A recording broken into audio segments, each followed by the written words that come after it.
Today is January 7th, 2021, and yesterday, January 6th, 2021, was an absolutely crazy day for all the wrong reasons.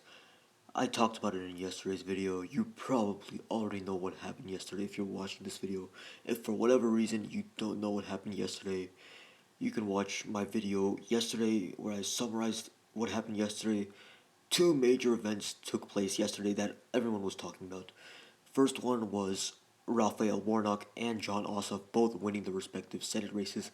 In Georgia, they were both Democratic candidates and they both won their Senate race in Georgia. So both senators from Georgia will now be Democrats. That also means that Democrats are now in control of the Senate, and Chuck Schumer is the majority leader of the Senate now. Since Democrats have exactly 50 seats in the Senate, and Kamala Harris is going to be Vice President of the United States, she'll be able to cast a tiebreaker vote whenever there's a 50-50 tie in the Senate. And that's why Democrats essentially control the Senate now. So that was the first major event that everyone talked about, and this happened earlier in the day because at around 12 a.m. or 1 a.m. yesterday on January 6th, it was announced that Raphael Warnock won his Senate race, but later on in the day at around 11:30 a.m. or 12 p.m., it was announced that Jon Ossoff won his Senate race. Jon Ossoff's race was closer than Raphael Warnock's race, so that's why it took longer to announce Jon Ossoff's race as the winner. It took longer for Jon Ossoff to be announced the winner because it was a lot closer for him. For a long time on the night of January 5th, it was a dead 50-50 tie between David Perdue and Jon Ossoff. David Perdue and Kelly Loeffler were the Republican incumbents, but neither one of them are going to be serving in the Senate now because both Democrats won their respective Senate races. So that was the first major event that took place yesterday that everyone talked about, a lot of people knew of, but after that you also had the protests and riots at Capitol Hill when the results of the Electoral College were supposed to be approved.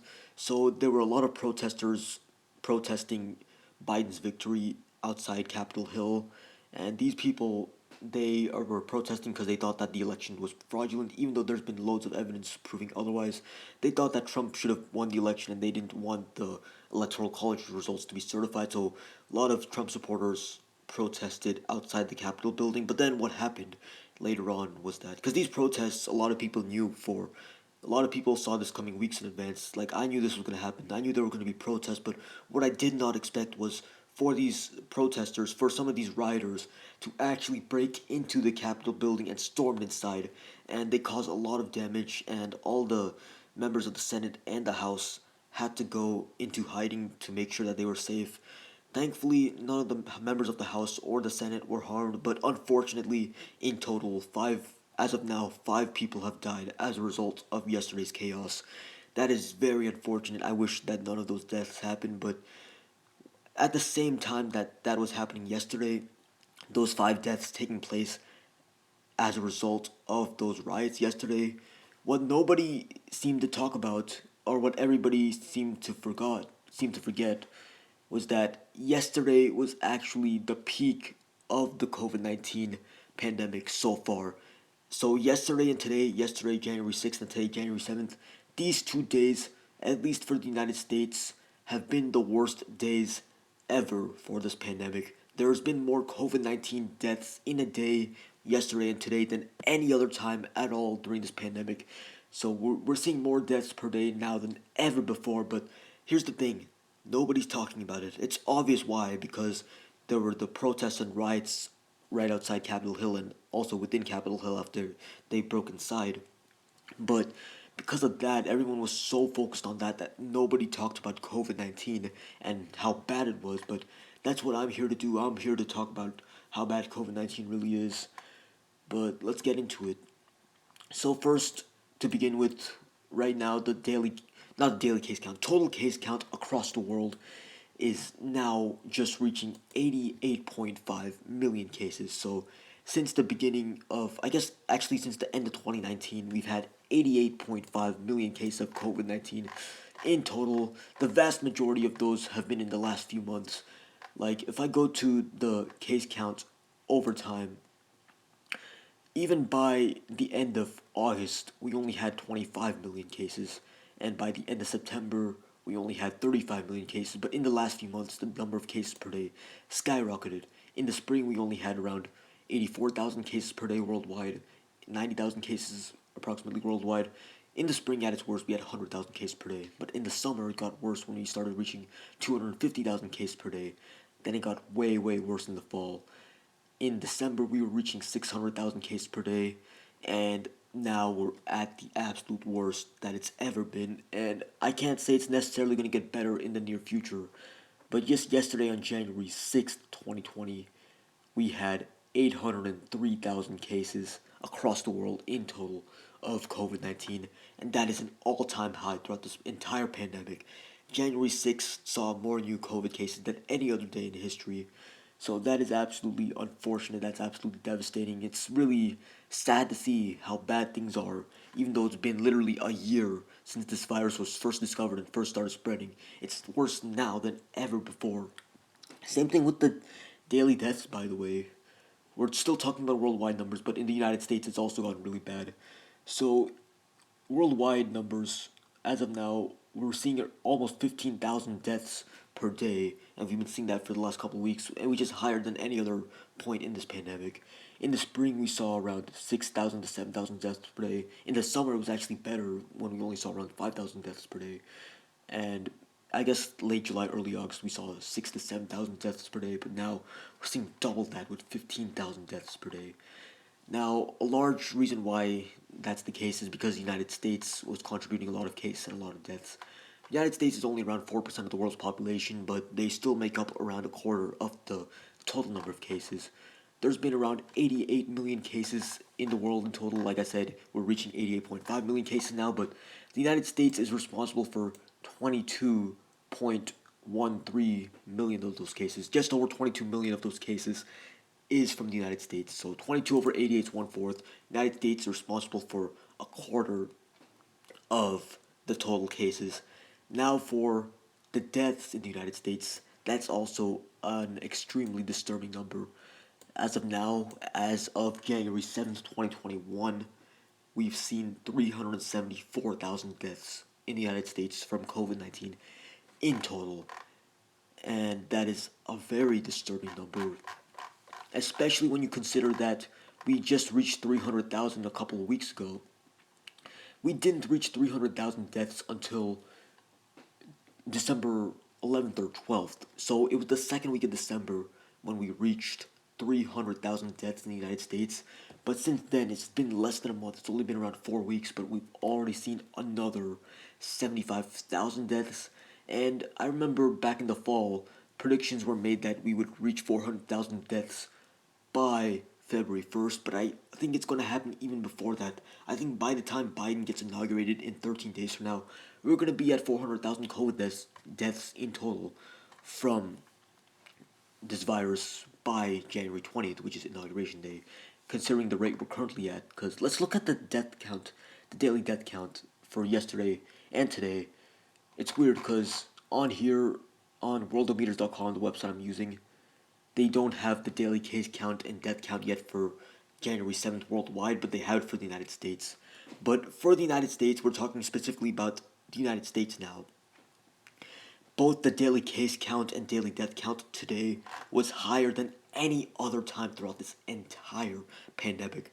January 7th, 2021 resulted in the most number of new COVID 19 diagnoses, and the most number of new COVID 19 deaths out of the entire pandemic. There has been a greater amount of COVID 19 spread today than at any other point in history, at any other point throughout this entire pandemic, since this virus started spreading to humans in the United States. And it's been almost a year since COVID 19 first popped up in the United States. I've talked about this many times. The first day that COVID 19 was in the United States was January 20th, 2020, exactly 1 year before Joe Biden's inauguration. At the time, we didn't know if Trump would have 1 year left or 5 years left. We know now it was 1 year. At the time, I thought it was 5 years, but that was literally the day that COVID 19, which is that's the number one reason why Trump lost the election, because of COVID. January 20th, 2020 was the day that the first case popped up. I've talked about it many times how ironic I find it. The very thing that ruined Trump's chances at a second term happened on the anniversary of Inauguration Day, 1 year exactly before the Inauguration Day. I thought that was very ironic, but it's just depressing to think about now how the first COVID 19 case in the country was almost a year ago, But now, just now, on January 7th, 2021, today's date, we're seeing more cases in the country today and more deaths from this virus across the country just today than at any other point throughout the entire past year, throughout this entire pandemic in this country. So, today specifically, we saw 274,000 new cases of this virus, and we also saw 4,134 new deaths from this virus. Now, yesterday, the day that all the chaos went down, that was actually the first time we ever broke 4,000 deaths per day in this country, but nobody talked about it. That's the thing. Everybody was so fixated on the Capitol Hill riots and protests. I mean, I see why. I can clearly see why. That was very, very chaotic.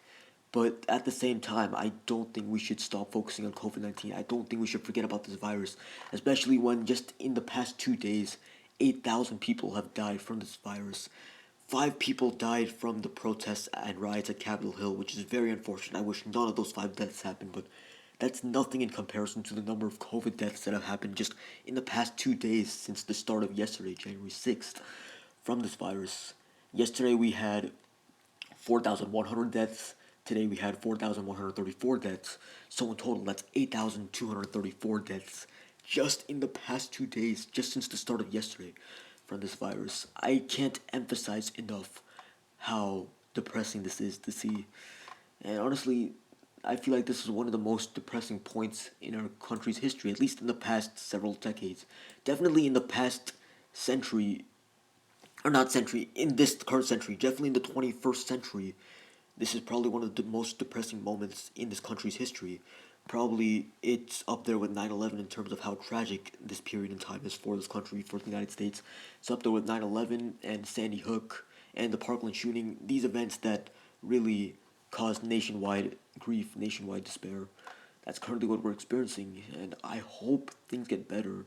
I would like to remain optimistic, but we need the vaccine to be distributed. We have the vaccine. It exists. It's being created. Not only do we have one vaccine, we have two currently approved by the FDA. I know for a fact Pfizer's been approved by the FDA. I'm actually unsure about Moderna, but there's also more vaccines coming up soon. The Johnson & Johnson vaccine will likely be here soon. The AstraZeneca vaccine's also there. So if those two get approved and then we have Moderna and Pfizer, that would be 4 vaccines in total. And that should really help to solve this issue with this virus spreading, but we have not done a good job of distributing this vaccine. We've done it at a really slow rate. Only around 1 to 2% of the country in total has been vaccinated, which is basically nothing. That is a very small number that's barely going to make a dent in the daily case count and death count. I mean, we're seeing it now 274,000 cases just today. It's absolutely depressing. Things look very bad right now, especially for the United States, but even for the world as a whole. We just saw 800,000 cases yesterday from this virus. But what I will say is this: the vaccine will be distributed across the country in just a few more months.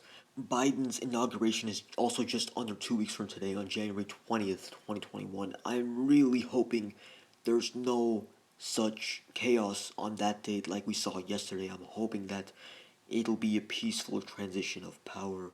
I am also hoping that once Biden gets inaugurated, he does a good job of uniting this country after the tumultuous and chaotic 2020 and early 2021 that we've had. The past year, or the past 12 to 13 months, have been absolutely devastating, absolutely chaotic, and I'm hoping that Joe Biden will help us recover and help unite the country.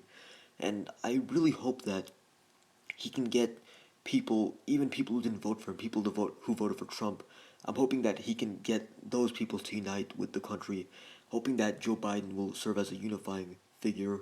But regardless of who you voted for in the 2020 presidential election, whether you voted for Joe Biden, voted for Donald Trump, voted for Howie Hawkins or Joe Jorgensen or even Kanye West, regardless of who you voted for, there's one thing we all can agree on, which I think we all should agree on. We need to hope for the best for Joe Biden because, after all, he is the president of our country, the United States. He is our leader. We want him to succeed. We want him to do well because if he does well, we all do well. We all want him to pass policies and do stuff for us that'll help us out. Even if you didn't vote for him, even if you voted for someone else, I think we can all agree that we want him to do what's best for this country.